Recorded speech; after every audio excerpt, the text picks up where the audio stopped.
Hello, I'm Toycat, and welcome back to QnA Saturday. QnA Saturday is a weekly series I run on my channel where I answer your questions about a variety of subjects. However, they usually end up centered around the next update for Minecraft console. We're currently calling that next update TU41 or TU42, and all of these questions come from last week's Q&A. If you want to ask any for next week, you can leave them in the comments down below, because then when I pick questions for next week's Q&A, this will be last week's Q&A. Isn't that magical how that works? But with that said, hopefully you do all enjoy this week's Q&A Saturday. If you do like it, like the video and let me know, because it helps out the channel, and let's make you do like it where I kind of mix both sets of questions rather than doing all one or all the other way. I think it's the better way to do it personally, but that's just my opinion. But with that said, let's get straight into it, shall we? With the first question, which comes in from Scrotech, who asks, release date, question mark, question mark, question mark. And I figured I'd just get this one straight out of the way, because if I talk about TU41 or TU42 in any video, in any stream, in anything, people are going to ask, when is it coming out, Toycat? And I get it, that's an important question to ask about anything. If I tell you there's a really nice ice cream sundae, and I don't tell you when it's coming, that's really useless information. However, we do not know the release date. That is, the simple fact of it. If you just want to know,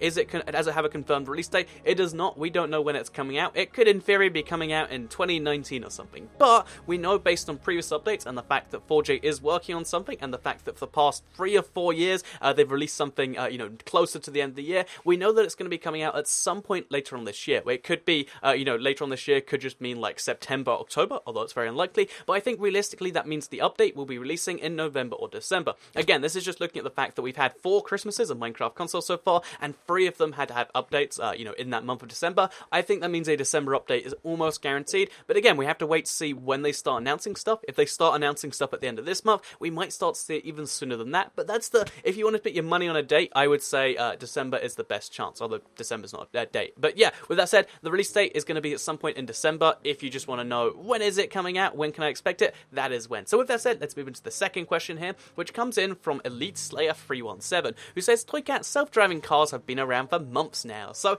this is true, actually. Yeah, there are quite a few self-driving cars that are being tested right now. However, they're not street legal unless there's a driver in them, and even then, I think it's only for testing purposes. And a lot of countries have made them legal. Even in the UK, there's a city, I think it's like Milton Keynes or something. There are cities that are allowing self-driving cars, but it's not something where you can go out and either, get your own self-driving car and just drive it around that way, and you can't just order one. So you do need to have a driver in there, and it's only for strict testing conditions. That's a good sign that we'll be seeing them in the next 5 to 10 years, but there's so much to go through. Someone died in a self-driving car recently, and we have to go through all of that stuff. So yeah, self-driving cars are kind of a thing right now. I know Tesla actually has an autopilot that kind of does it for you, but with that said, I don't think that we'll be actually be able to buy it for the next like 5 or 10 years, because people are going to be terrified of these self-driving cars, even though they're going to be safer than regular ones. Also, fun little side note, I had a few people, I don't know how they could think this, say that like self-driving cars was the most idiotic things I'd ever come up with, and it's like, this is like a widely known phenomenon. So just in case you're watching this and you think self-driving cars are like a joke I'm coming up with, they're a real thing. Maybe you should Google them. They're actually pretty cool. But yeah, with that said, self-driving cars are real, and so is the next update, and so am I.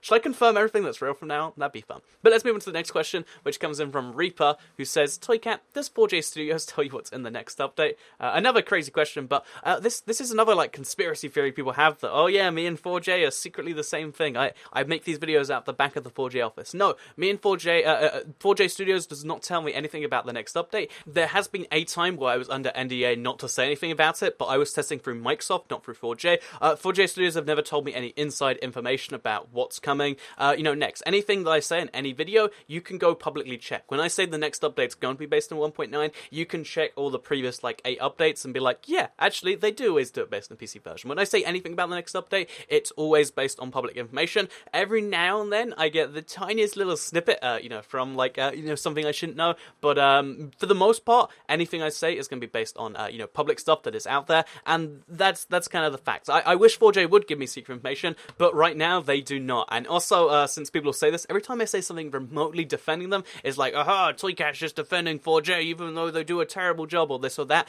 No, that's not true either. They don't, pay me lots of money, or, they're employing me to say not anything about them. I say anything that is my own opinion here, and if they want to change that, it's going to cost them a lot more money than I assume they have. So, if 4J could give me secret information and lots of billions of pounds, I would take it. But until then, everything I know is based on public information. It's just I've been doing this for for a while, and that's why I know the sort of stuff that doesn't necessarily seem obvious to everyone. So yeah, with that said, let's move into the next question here, which comes in from It Swells, who says, what features are you looking forward to possibly getting in the next update? So yeah, I figured this would be a cool kind of thing, because again, we don't know that the next update's 1.9 or the next major one, but what we do know is that it's almost certainly that plus some more. So the biggest things to me is dual wielding. I'm looking forward to actually playing around with that in my survival world. The other biggest thing is like playing battle mode with 1.9 combat. I'd love to like actually have a real try at it, because there's only a couple of PC servers that even let you try that, which is kind of annoying to me. There's a few other things like that. I think the hay will be interesting. I think the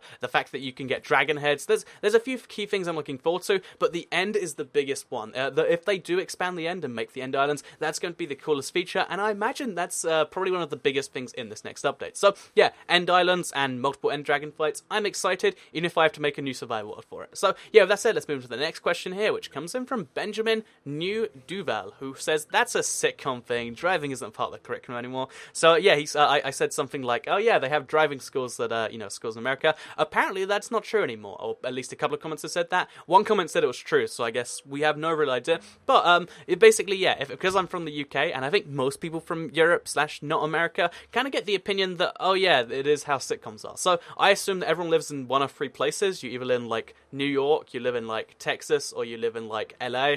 If you live in New York, I assume you live in the way they do in like Friends or like How I Met Your Mother. If you live in LA, I assume you live in like a tiny apartment, like in, I don't know, like The Big Bang Theory. And if you live anywhere in between those two, I just assume it's like, some suburb in Texas, like in Malcolm in the Middle, or like, I don't know, if you want to get more vague, like, I guess like Springfield or something from The Simpsons. That is how I assume, every American lives. And I know it's clearly wrong. Like, if you actually think about it, it's not. But then, if you say to me, oh yeah, I'm from Montana, I'll just assume like, okay, that's some weird suburb where there's like, you live in a tiny street with a really wide road. That's just how my life is going to go. So if just in case you're curious as to what I assume Americans think about various things, it's usually actually mostly from sitcoms, which I was impressed that this person got that right. But yeah, that said, let's move on to the next question here, which comes in from Evan Murphy, who says, Toycat, I recently found that the ability to place signs on signs was removed from Minecraft console. Do you have any information on that matter? So yeah, to answer this question, 4G said they were going to be fixing signs to make sure they lag the world slightly less, and then this came out a little bit after that, so maybe it's related. Either way, I think it will be fixed. If I had to guess, it's a random, like bug they accidentally introduced. It'll probably be fixed in the next update. If not, it'll be fixed as soon as they're properly aware of it. So yeah, that's the answer to your question. Nice, short and sweet and simple. So yeah, let's move to the next question here, which comes in from Avery Widzinski. I'm sorry if I pronounced that wrong. I think it's a Polish name, maybe. Hopefully I got one of those two things right, because if I pronounce the name wrong, then got it from the wrong place, that's awful. But anyway, let's ask the question itself, which is, Toycat, if you could choose 3 Minecraft minigames, what would they be? So yeah, if I was in charge of the next minigame update, which is coming out at some point somewhat soon, what minigames would I pick? Because I'm going to pick 3 apparently. The first one would be something build related, because I know a lot of people who want to play minigames, but they just don't enjoy PvP. So Speed Builders is my favourite building game. I'd love that so much. So I'm going to say that, but with a console twist. The second one I'm going to say is something kind of parkoury / more fun, I guess, because battle can be kind of serious. You can even take Speed Builders serious, but it's hard to take like TNT Run serious, or like let's think of another crazy example, like Pizza Spleef. That's ridiculous. You can't take it seriously. And then the third one, I'd like to see an entirely built from scratch minigame by 4J, rather than kind of like, because although I imagine they want most people want them to have a minigame from PC, I'd like to see what they can do from scratch, because bear in mind they took the Hunger Games, which on most servers really does suck, and they made it this really cool thing. They added so many layers of it that are so custom. I'd love to see what they could do if they just built a game from scratch. Maybe it would suck, but I'd still love to see just a random console exclusive game mode. Let's come up with one right now. It's called Diamond Chase, and one person holds diamonds, and everyone else has, lapis in their hands, and you have to take the diamonds from the Diamond Man. There you go. Came up with an idea right there. Turn that into something that's actually fun and doesn't sound awful, and that's the minigame I'm going to choose. that was such a...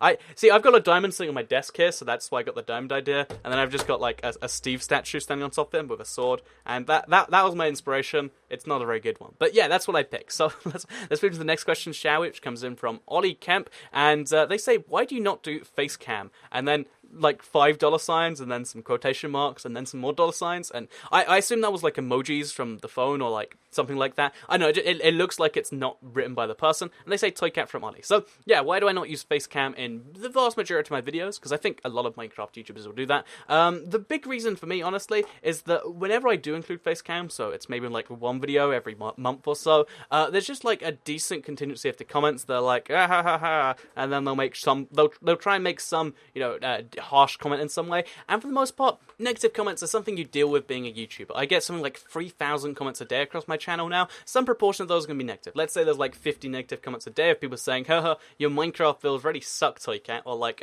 this British guy sure does sound like a cigarette, as we'd say here. But yeah, all this sort of stuff, like, yeah, you can say it, and at this point, it doesn't really affect me too much. But for some reason, on all the videos I've done facecam, the most big one is the top 5 worst builds ever, because people are just finding the channel for the first time, you just see the most raw negative emotion, and it really does hurt. It shouldn't, as a YouTuber, I should have a thicker skin, but like, the really negative comments saying like, oh, look, his hair is greasy because of the light, and it's like, but it's the lighting, I can't even defend myself. It's just like, oh, there's just some person that has that opinion. Then it's like, there's just so many different negative comments people like can raise about me, and they do hurt a little bit, because this is the real me. This is the part of my life that is like somewhat insulated from all that sort of stuff. And yeah, long story short, why don't I include facecam? Because the comments can hurt sometime, and I just don't.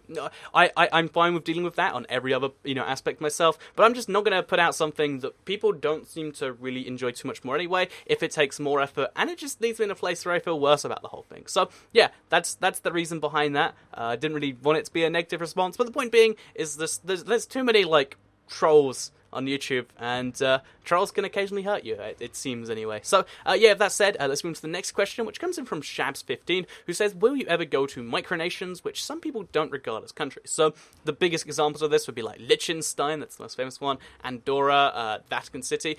So yeah, the answer to this is like probably on a case-by-case basis. I'm never going to go out of my way to go to Lichenstein, because there just isn't anything in Lichenstein. Even though I'd like to go to every country on Earth, I wouldn't count Lichenstein. But as far as like Andorra, I'd like to go there for skiing. The place I go to ski indoors anyway is always trying to sell me on there, and it looks really lovely. So yeah, I could go to Andorra. Vatican City, it's in Rome anyway, and I'd like to go check it out. So sure, there's a few places like that I'd love to check out. But yeah, most of the micronations probably not. I'm not going to go to like that Sealand playing outside the UK, which is just an oil rig. Stuff like that, I'm probably not going to go check out. So yeah, would I go to micronations? Some of them.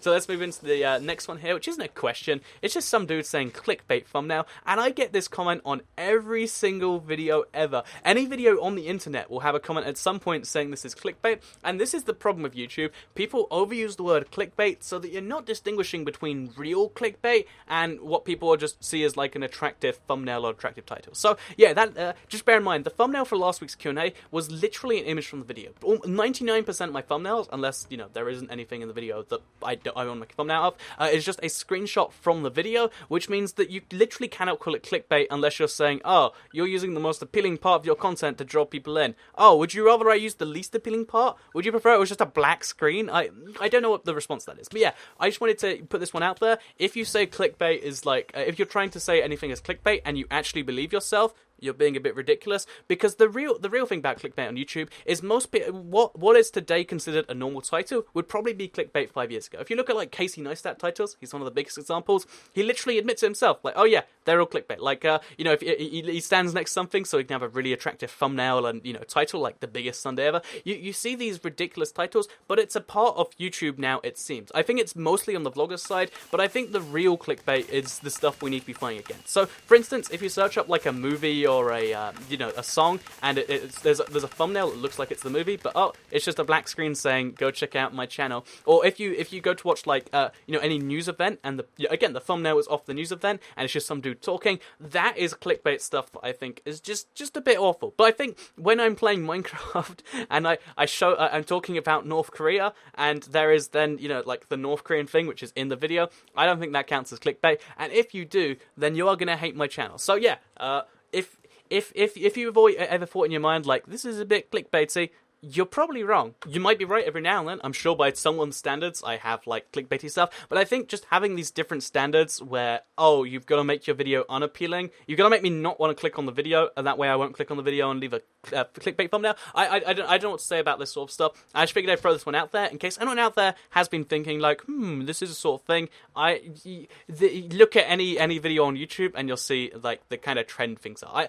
I wish that wasn't the trend, but it seems to be the way YouTube's new algorithm kind of pushes videos. So, yeah, with that said, let's move to the final question here. One a bit more lighthearted than the last few ones here, which comes in from April Chica Troop. I'm sorry if I got that wrong. Who says, will you be trying out the new Pokemon Sun/Moon, or are you more of an old school Pokemon fan? So, I am more of an old school Pokemon fan. I can only remember all the Pokemon from generation like 1 to 2 and then most of 3. However, I'll be trying out Pokemon Sun and Moon anyway, because Pokemon Go is like the biggest, it's almost like a trailer for that game, because it really has no gameplay to it whatsoever. It's just catch the Pokemon, oh, you're dead. But, you know, Pokemon Sun and Moon is going to be like a real Pokemon game that you can play real Pokemon with. So yeah, I have a 3DS anyway. I'll probably pick it up, and if it's good, then I'll play it all the way through. And yeah, because I enjoyed Pokemon Y quite recently, or Pokemon X, I'm not sure. I'll check right now, actually.